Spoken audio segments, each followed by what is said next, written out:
usaha yang jarang dilirik oleh masyarakat pada umumnya, petani gula merah dari limbah kelapa sawit ini berhasil membuka lahan pekerjaan di Dusun Sukajadi, Desa Sabungan, Kecamatan Sungai Kanan, Kabupaten Labuhan Batu Selatan, Sumatera Utara.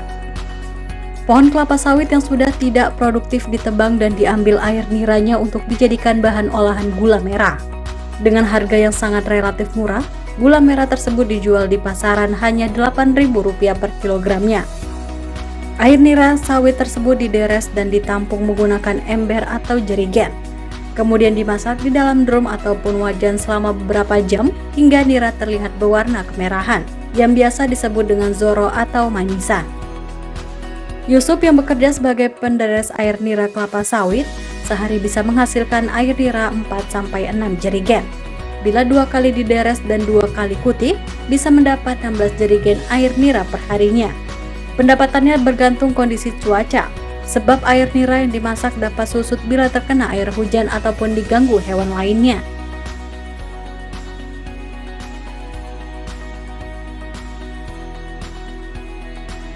Dapatlah 4 jerigen bang, 4 jerigen.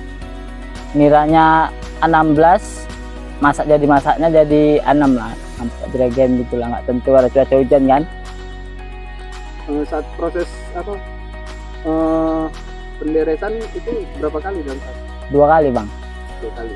Ngutip pun 2 kali. Untuk kendalanya? Kendalanya itulah bang, hujan, monyet, itulah, kayu, rebasa itu sering hujan, air hidup juga. Oh, sering diganggu hewan ya bang? Iya bang, muka bolong-bolong itu rambutnya tadi kan, yang diberes. Kalau untuk awak ya manisannya pun kurang bang, karena susut itu tadi dia. Nggak tentu dia karena campuran hujan itu kan. Biaya penebangan dan pengupasan pohon sawit, petani mengeluarkan modal Rp50.000 per pohon. Dalam sehari dapat mengutip 20 jerigen air nira, kemudian dimasak menjadi manisan atau zoro sebanyak 250 kg. Bila diolah menjadi gula merah, rata-rata dalam sebulan Yanti bisa mendapatkan 8 ton. Dengan harga Rp8.000 per kilogram, total omset mencapai hingga Rp64 juta per bulan. Yanti Ritonga, petani gula merah, menyampaikan bahwa awal mula tercetus menjadi petani gula merah ini adalah dari teman yang sudah dahulu menggeluti usaha gula merah dari limbah sawit. Kesulitan dalam bertani gula merah ini adalah dalam mencari orang-orang yang memiliki ladang sawit yang siap untuk diplanting. Omset dalam 2 hektar ladang sawit bisa mencapai Rp64 juta. Ya, ide awalnya kita dapat dari teman. Setelah itu kita cerita-cerita panjang, dia ngajak biar kakak lebih jelas lagi. Udah, yuk kak, kita langsung ke pengolahannya di Mandoge gitu. Kami langsung sampai ke sana, terus kami cek cara pemasak. Saya langsung tanya gimana caranya, dikupas kak, ini pohonnya yang berdiri ditumbang gitu, terus dimasak. Saya lihat semua pemasakannya, pencetakannya gitu.